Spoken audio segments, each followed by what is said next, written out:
have to say that I am struck every time I go to the Quamtoro ADP, which is most years, by the dynamism and enthusiasm that you see whenever you talk about education. People have just this huge spirit of enthusiasm when it comes to the education of their children. It's probably the number one priority of the local community.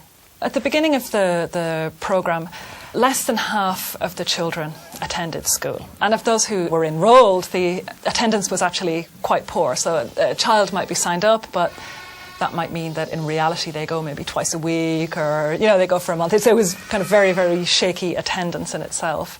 And that has improved dramatically over the years.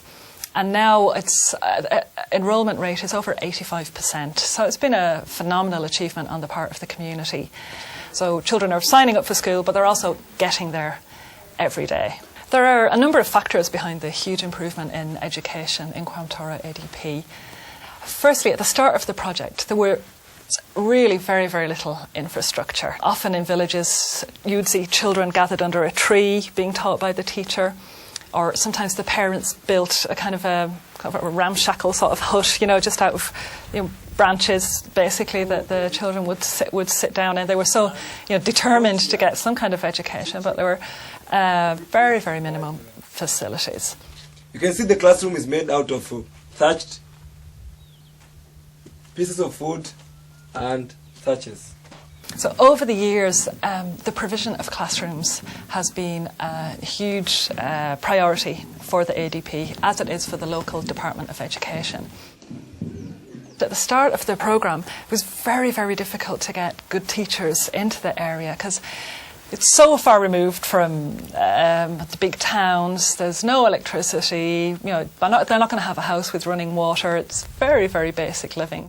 So having the new schools and having really good facilities has not only motivated the children, but it's also been a big drawing factor in getting teachers to come to an area. If they see that a local community is very dynamic about education, that they are willing to invest their time and labour, etc., as a community, and they are drawn to that area.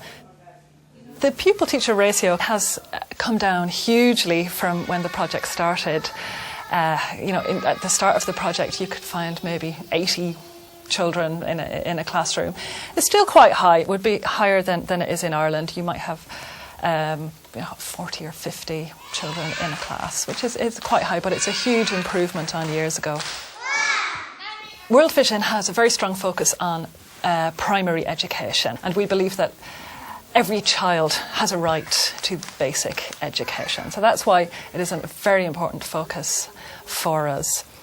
The kind of education that children receive in primary schools in Tanzania is kind of the kind of broad basic standards of around the world. So first of all, like the language focus, the Swahili language is the kind of common language of Tanzania, so children will learn that. They will also start learning English from a very, very young age.